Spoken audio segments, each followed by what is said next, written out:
Une rumeur spectaculaire circule dans le monde entier. Le nouveau guide suprême iranien, Mojtaba Khamenei, serait gravement blessé et même défiguré après les frappes qui ont secoué l'Iran. Certains responsables américains l'affirment. Mais du côté de Téhéran, le silence est presque total. Aucune apparition publique. Aucune image récente. Et seulement des messages diffusés par la télévision d'État. Alors la question devient explosive, le nouveau guide suprême iranien est-il réellement blessé, ou assistons-nous à une guerre de propagande? Car si ces rumeurs étaient vraies, cela pourrait bouleverser le pouvoir iranien et l'équilibre du Moyen-Orient. Depuis plusieurs jours, un mystère alimente les discussions diplomatiques et militaires dans le monde entier. Le nouveau guide suprême iranien, Mojtaba Khamenei, successeur de son père Ali Khamenei, reste introuvable en public. Depuis son arrivée à la tête du régime iranien, aucune apparition officielle n'a été filmée. Aucune conférence.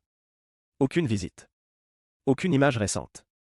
Les seuls messages attribués au nouveau dirigeant iranien ont été lus par d'autres responsables à la télévision d'État.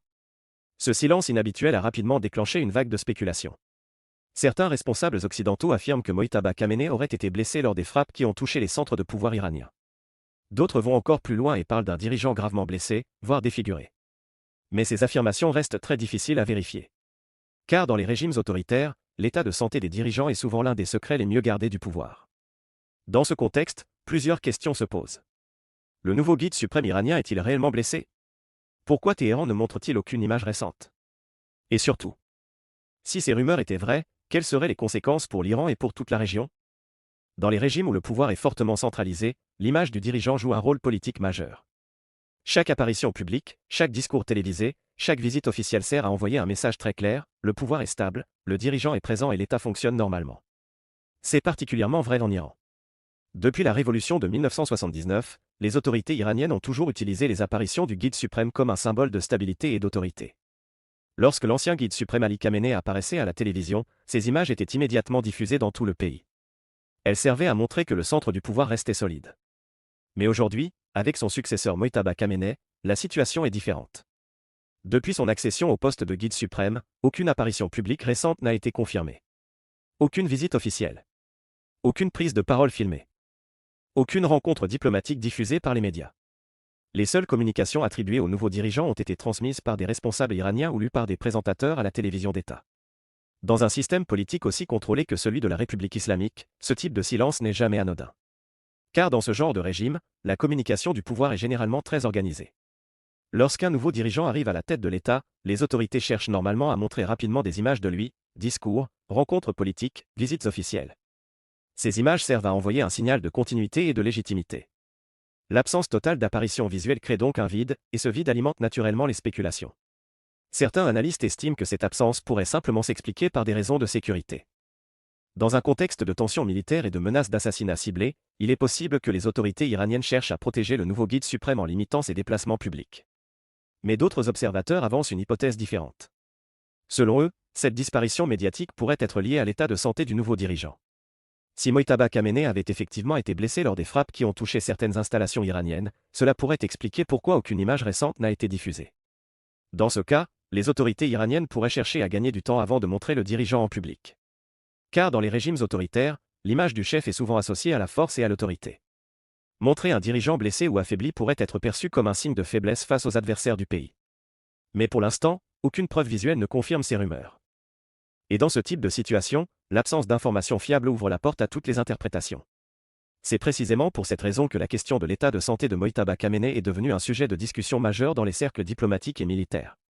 Car si le nouveau guide suprême iranien était réellement gravement blessé, cela pourrait avoir des conséquences importantes sur la stabilité du pouvoir en Iran. Dans les régimes où le pouvoir est fortement centralisé, l'image du dirigeant joue un rôle politique majeur.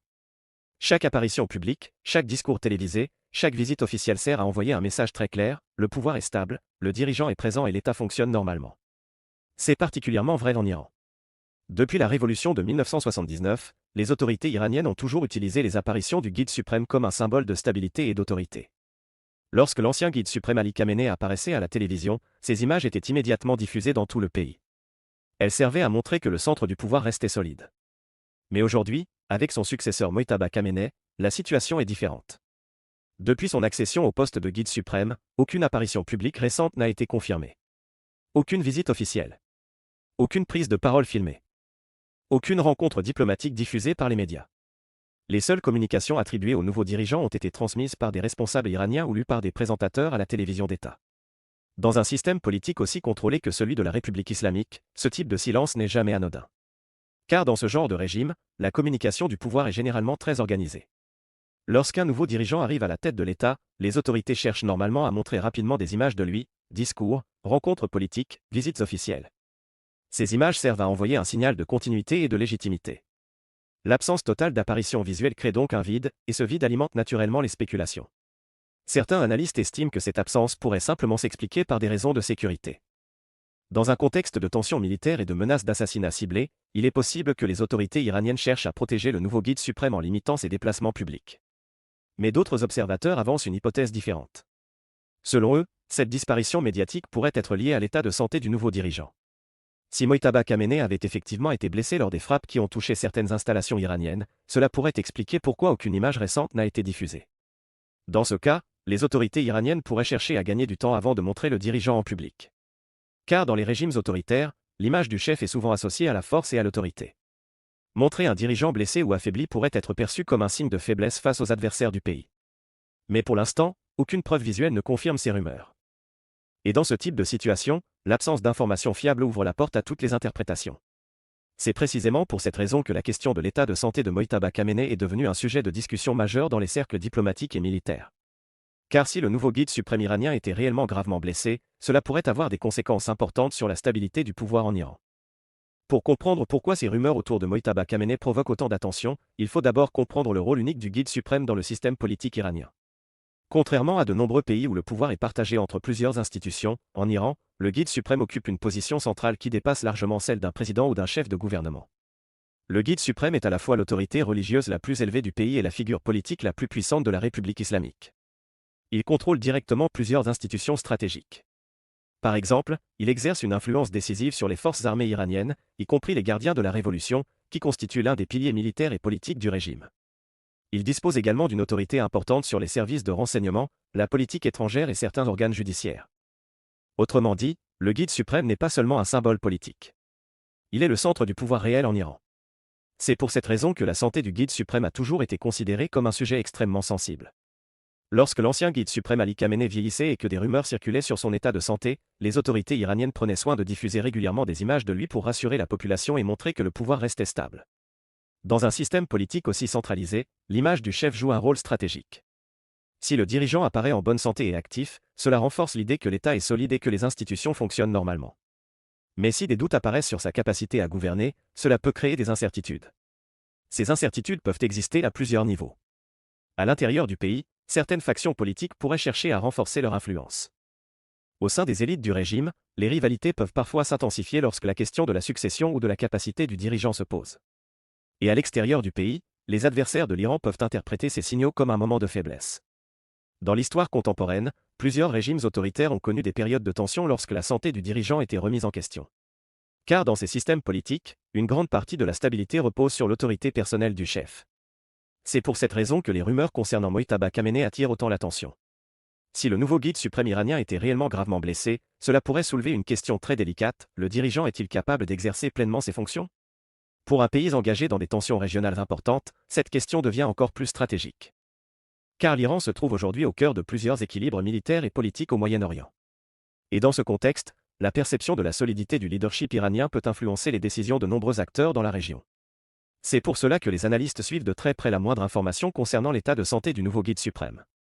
Mais au-delà des rumeurs, une autre question commence à émerger, si Mojtaba Khamenei est réellement blessé ou affaibli, qui dirige réellement l'Iran aujourd'hui ?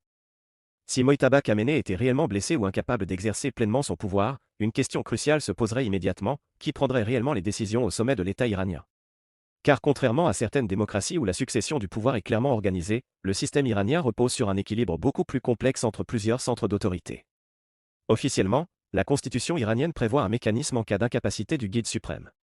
C'est l'Assemblée des experts, un organe religieux composé de plusieurs dizaines de clercs, qui a le pouvoir de nommer ou de remplacer le guide suprême. Mais dans la réalité politique iranienne, le fonctionnement du pouvoir est bien plus subtil. Plusieurs acteurs influents jouent un rôle majeur dans les décisions stratégiques du pays. Parmi eux, les gardiens de la Révolution, également appelés Pasdaran. Cette organisation militaire et politique est l'une des forces les plus puissantes d'Iran. Elle dispose de ses propres forces armées, d'un vaste réseau économique et d'une influence importante dans les décisions de sécurité nationale. Dans un scénario où le guide suprême serait affaibli, les gardiens de la révolution pourraient devenir l'acteur dominant du pouvoir réel. Mais ils ne seraient pas les seuls. Le président iranien, les grands ayatollahs influents et certains responsables du Conseil de sécurité nationale pourraient également peser dans les décisions stratégiques.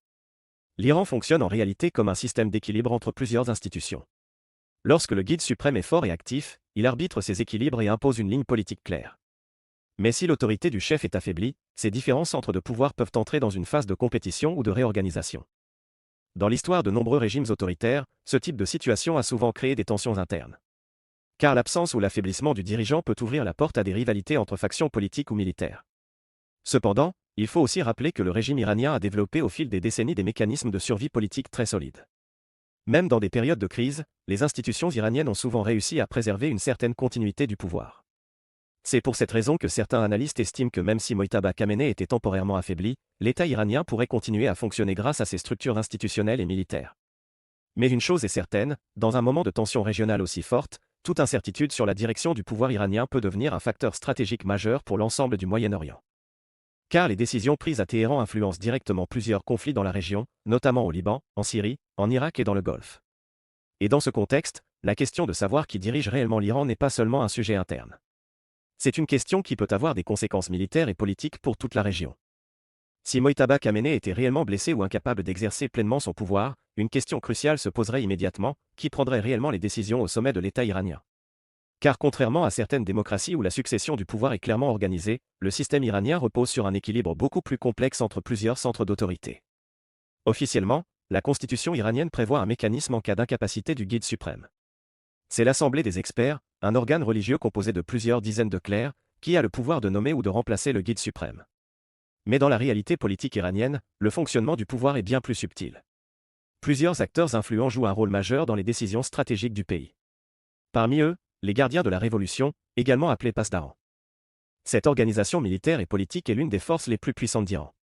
Elle dispose de ses propres forces armées, d'un vaste réseau économique et d'une influence importante dans les décisions de sécurité nationale. Dans un scénario où le guide suprême serait affaibli, les gardiens de la révolution pourraient devenir l'acteur dominant du pouvoir réel. Mais ils ne seraient pas les seuls. Le président iranien, les grands ayatollahs influents et certains responsables du Conseil de sécurité nationale pourraient également peser dans les décisions stratégiques. L'Iran fonctionne en réalité comme un système d'équilibre entre plusieurs institutions. Lorsque le guide suprême est fort et actif, il arbitre ces équilibres et impose une ligne politique claire. Mais si l'autorité du chef est affaiblie, ces différents centres de pouvoir peuvent entrer dans une phase de compétition ou de réorganisation. Dans l'histoire de nombreux régimes autoritaires, ce type de situation a souvent créé des tensions internes. Car l'absence ou l'affaiblissement du dirigeant peut ouvrir la porte à des rivalités entre factions politiques ou militaires.